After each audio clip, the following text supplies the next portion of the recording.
All right, guys, welcome to another episode of the barbecue. I'm here joined with Daniel Parr today. I know it's been a long time. I apologize. I've been slacking on you, but we're going to start being more consistent. We got a lot of content we're about to release. Uh, we're going to get started. Let's talk about some baseball. The home run derby last night. Randy Arozarena was shocking everyone, making it to the finals, beating everybody from Cuba, basically. Basically Cuba versus Dominican Republic at the end there. Yeah, I think there are three Out Cubans. on top. I don't know how many guys from the DR though, but the guy on ESPN said there's three Cuban guys, and that's all he talked about for about an hour. Well, in the final four, it was two Cubans and two Dominican Republic. So between Rodriguez and Vlad, and then Luis Roberts Jr. and Randy Arozarena. So, but Adley Roachman was turning heads. The rookie, he was switch hitting during the home run derby, which I thought was pretty awesome. Yeah. And from the right side, and he hit 21 home runs in the first 2 minutes of the original home run derby. So I thought that was pretty dope. Apparently, he broke the record for most home runs in a round by a switch hitter with 28. Yeah. I said it must have been the first time that there was a switch hitter that actually switched sides in the middle of a derby. I think so. Yeah, I think they did mention that on ESPN, so I do believe that's right. I mean, I was shocked that he was taking him from the left side because I think that it's easier to hit a home run from the right side in Seattle. They only got that field's only 330 on the. Yeah, that's definitely. But I could see how if you get tired on one side, you can just switch to the other and maybe gain a little bit more strength back. Yeah. So I mean, I think it's cool because when you get tired, just switch sides, man. Especially with that time limit now. I mean, it's I think that's a game changer. So, but yeah, no. So shout out to Vlad for winning the home run derby. We got the All-Star game tonight. Macklemore is singing the national anthem. But no, yeah, it should be good.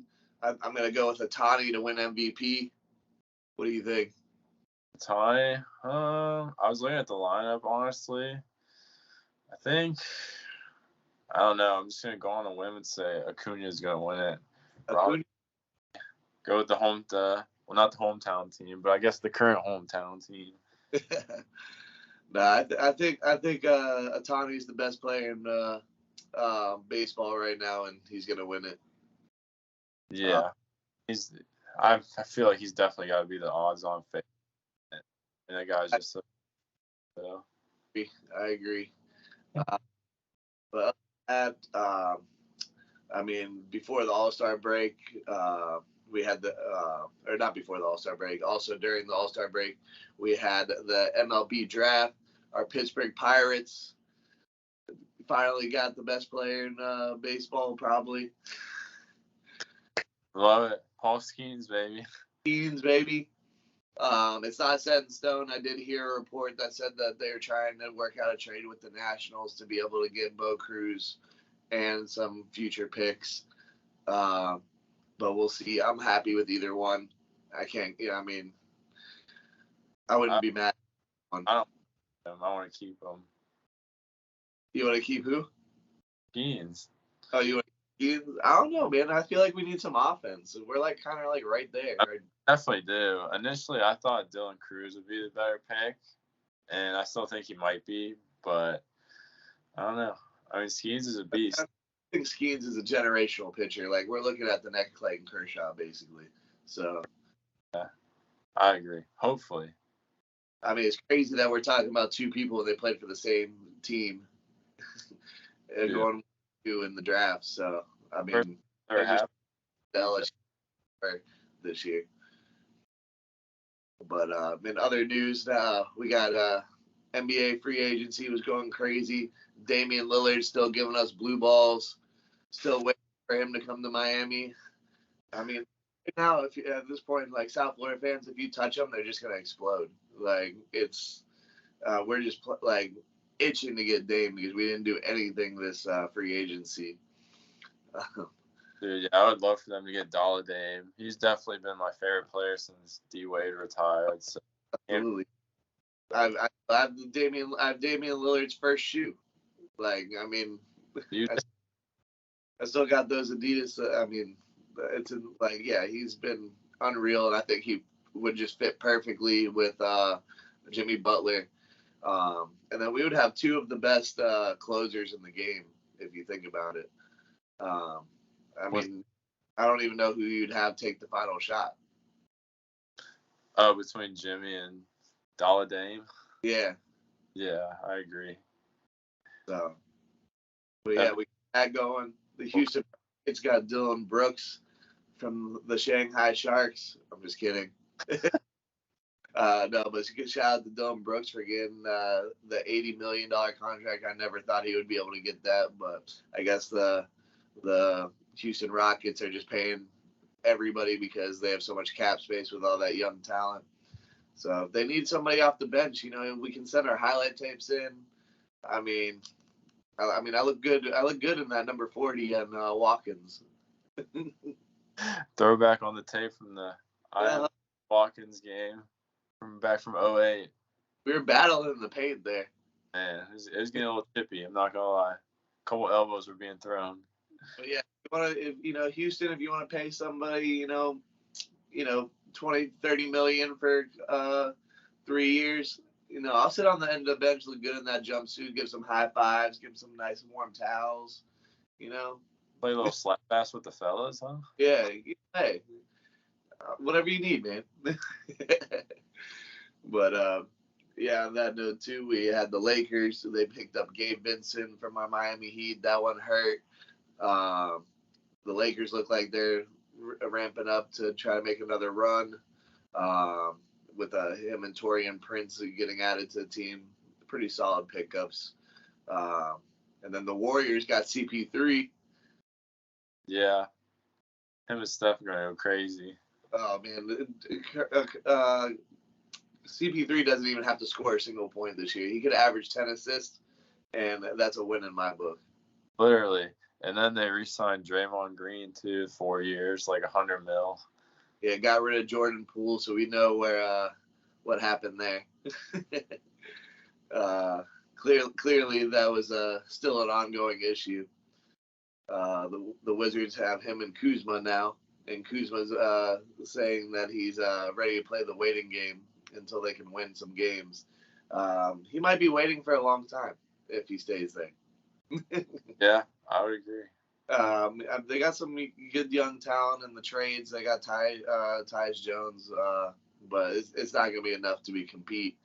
I still think they missed the playoffs. I mean, I don't even think that they make the play-in game. So.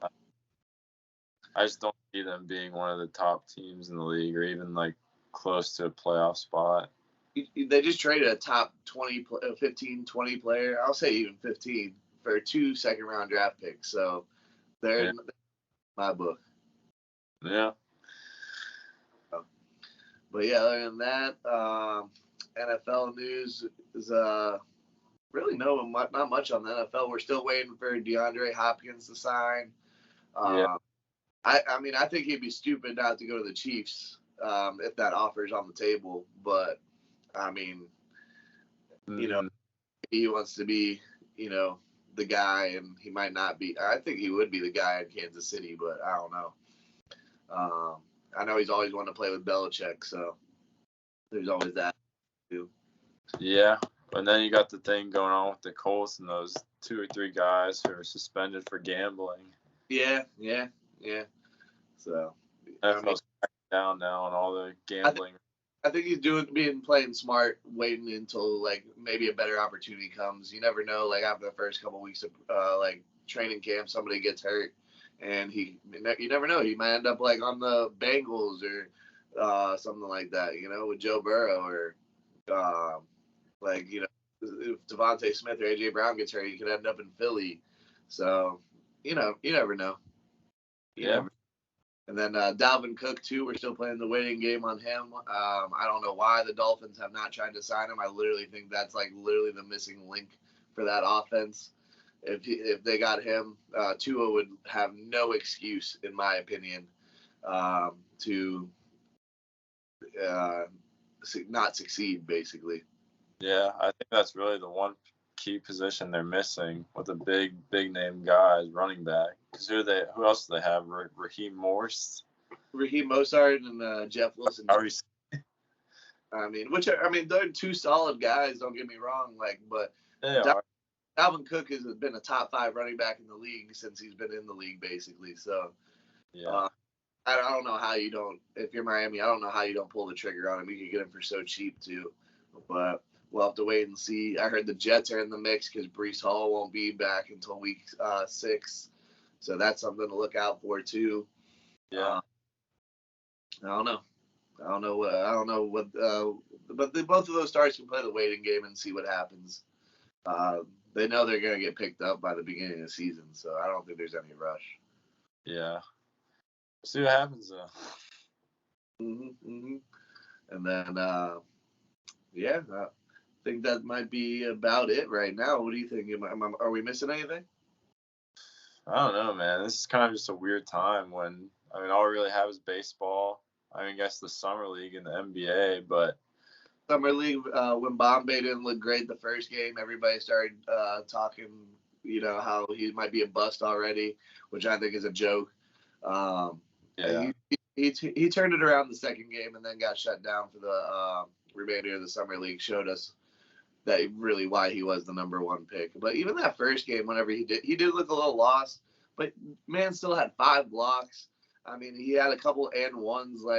He was 2 of 13, but you got to take in mind, you're coming from somewhere in France where you're just playing just to have fun, and now you're in the NBA and you have somebody following you 24/7. He's already got that little incident with Britney Spears that he's probably worried about. Yeah. There's a lot. You can't just go out and just play anymore. You got to deal with all the off the court stuff now too, and it takes a little bit to get used to that. So he'll be fine. I still think he's a generational talent. I still think in 3 years he'll probably be the face of the NBA. So yeah, I could see him being another Giannis type player, except a better shooter. As long as I think he definitely needs to bulk up a little bit though. Yeah, and to be honest, he couldn't have gone to a better spot with Pop. Yeah. Nobody wanted to see him in Detroit. Sorry, Bo. Nobody wanted to see him in Detroit. But yeah, no, I think he went to the. Honestly, I would have loved to see him go to the Rockets, just because I feel like he was literally the only piece they were missing. You could have inserted him at the 3, and then just had Jalen. You could have had Porter Jr., him. What's the center's name?